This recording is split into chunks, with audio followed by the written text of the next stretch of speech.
Estamos de regreso en Fórmula Noticias. El día de ayer, a través de sus redes sociales, el partido Morena publicó lo siguiente, y lo voy a compartir con usted. Tonto es aquel que cree que el pueblo es tonto. Por más que la oposición gaste millones en campañas mentirosas que buscan tergiversar la realidad, el pueblo sabe que no somos iguales. Ahora los recursos públicos se invierten en bienestar de las personas, en gastos superfluos y ni banalidades. Tenemos a los mejores ejemplos, dice el partido a través de su cuenta de X, que es Partido Morena MX. Tenemos a los mejores ejemplos, el presidente López Obrador y la presidenta Claudia Sheinbaum. Quien recientemente denunció ser víctima de una campaña millonaria en su contra fue Arturo Ávila, vocero de Morena en San Lázaro. Y lo tengo en línea telefónica en estos momentos. Arturo, gracias por tomar la llamada. Buena tarde. Hola Michelle, ¿qué tal? Muy buenas tardes, con el gusto de saludarte, con el gusto de saludar a tu auditorio, como siempre. Gracias. Arturo, ¿podemos resumir que esta publicación justo de Morena se debe a todo lo que vemos, sobre todo ahí en las redes sociales? Te puedo poner varios ejemplos, el tema de los viajes recientemente, donde fueron fotografiados algunos integrantes del movimiento, el tema dato protegido, el tema Sergio Gutiérrez Luna. ¿Podemos encerrar todos estos casos y resumirlos a esta publicación del partido?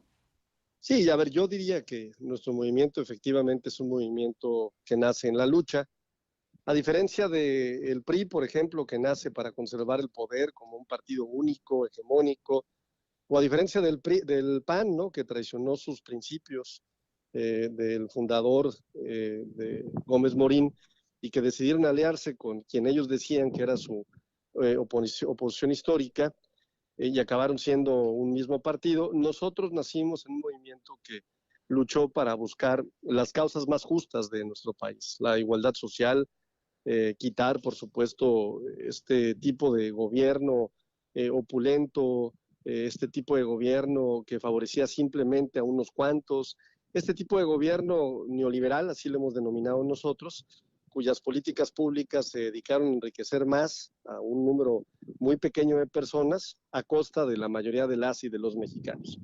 Llega el Arturo, gobierno de la transformación en sí. 2018, Michelle, y es claro que hay un cambio significativo. Tenemos a menos gente en la pobreza extrema, no lo digo yo, lo dice el Banco de México, 10.5 millones de mexicanas y mexicanos han salido de la pobreza extrema, tenemos adultas y adultos mayores que tienen una pensión universal, tenemos una beca Rita Cetina que favorece a jóvenes de preparatorias y próximamente de secundarias, tenemos becas para discapacitados, ni qué decir de los jóvenes construyendo el futuro, esos que la oposición les decía ninis, ¿te acuerdas?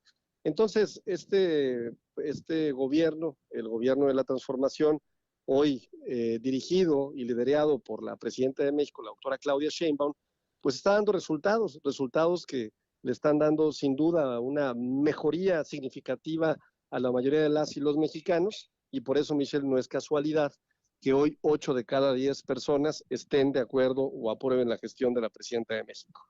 Arturo, ¿cómo llegar a la conclusión de que es una inversión millonaria la que está haciendo la oposición en esta campaña? Pues mira, hay una desesperación importante porque hace unos días se publicaron encuestas Ujú. y las encuestas, bueno, yo he contado hasta ahorita 37 encuestas publicadas y todas coinciden con lo mismo, que Morena va a ganar seguro y con una amplísima ventaja 15 de las 17 gobernaturas, va a ganar Chihuahua, que era tradicionalmente panista, Nuevo León, ¿no? Que está en manos de Movimiento Ciudadano, y muy probablemente también pueda ganar Aguascalientes y Querétaro, porque están muy pegados los números, y entiendo la desesperación, pues imagínate, se les acaba ya los botines que tenían en estos gobiernos, cada vez gobiernan a menos gente, cada vez se les cree menos, y han decidido, ante la falta de propuestas, de políticas públicas, de un proyecto de nación, entrar en una narrativa de comunicación que tiene dos objetivos. Una, desprestigiar a nuestro movimiento, llamándonos incluso como lo que ellos sí son, ¿no? Cuando dicen narcogobierno, pues el único narcogobierno que ha existido en este país fue el de Felipe Calderón, cuyo secretario de Seguridad Pública se vinculó ni más ni menos al cártel de Sinaloa, y no lo digo yo, lo dicen las condenas y las sentencias de 2023 en Estados Unidos. O también tratan de vincularnos con lo que siempre han representado ellos, la corrupción, en un mensaje de tratar de decirle al pueblo de México es que son lo mismo, y claramente no somos lo mismo. Por eso nosotros no nos vamos a cansar de repetir que no somos lo mismo y no vamos a dejar de hacer las cosas bien, las cosas de forma correcta, porque al final de cuentas la gente allá afuera no se deja engañar ni por los bots, ni por las mentiras, ni por los comentócratas que apoyan esta línea narrativa de la oposición. Arturo Ávila, y en el caso de Adán Augusto López y el tema con, Hernán Bermúdez Requena en Tabasco, ¿cómo lo ven desde Morena? ¿También como una campaña en contra de la oposición o un caso que atender por parte de las autoridades? No, a ver, nosotros es un caso muy bueno para demostrar que no somos iguales. Si tú comparas este caso con el de Felipe Calderón, se pueden ver amplísimas diferencias. La primera es, en el caso del exsecretario de Seguridad Pública de Tabasco, ¿quién decidió perseguirlo? Pues fue un gobierno de Morena.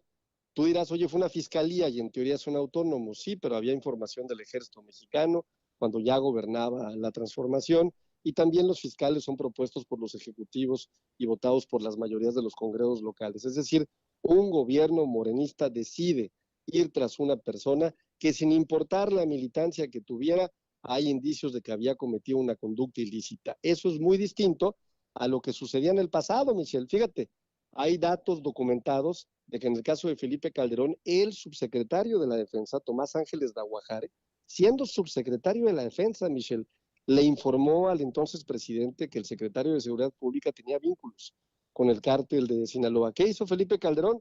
No solamente oídos sordos, sino que encarceló a este subsecretario para que años después le dijeran, usted disculpe, nos equivocamos. Pero no solamente eso, quien era también comisionado de la Policía Federal, avisó mediante 2 documentos importantes acompañado de testimonios de 35 policías o ex policías federales con datos muy claros que vinculaban a Genaro García Luna con el cártel de Sinaloa. ¿Qué hizo nuevamente Felipe Calderón? Decidió encarcelar a este personaje en 2008, fue liberado en 2012 también con un usted disculpe. Pero no solamente eso, al final de su gobierno se fue condecorado, fue contratado por el gobierno de Enrique Peña Nieto como un consultor privilegiado. De hecho, algunos litigios que hoy mantenemos en Estados Unidos para recuperar recursos que se fueron de forma ilícita tienen que ver con los contratos que le otorgó el gobierno de Enrique Peña Nieto.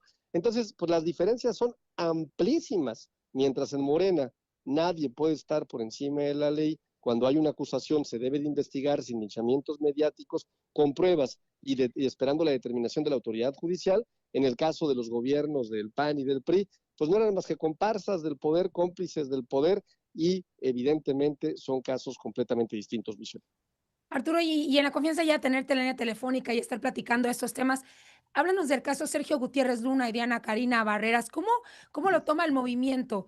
Sobre todo por las recientes entrevistas, vemos aquellos que han tenido que hasta borrar cuentas para no verse involucrados en los señalamientos. Ha sido muy rudo en redes sociales en las últimas horas, especialmente para alguien tan conocido y tan cercano ahí en San Lázaro.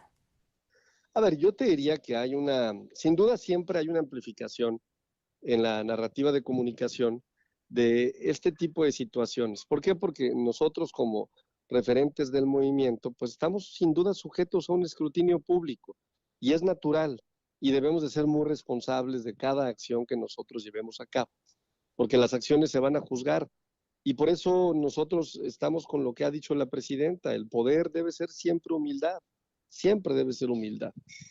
Pero también hay que reconocer que en este tipo de casos específicos que están acompañados de estrategias de activación digital, de bots, de narrativas de comunicación para desacreditar el movimiento, pues la persona que es acusada debe de responder, como entiendo que lo ha hecho, de forma contundente, porque somos responsables de cuidar todas y todos este movimiento.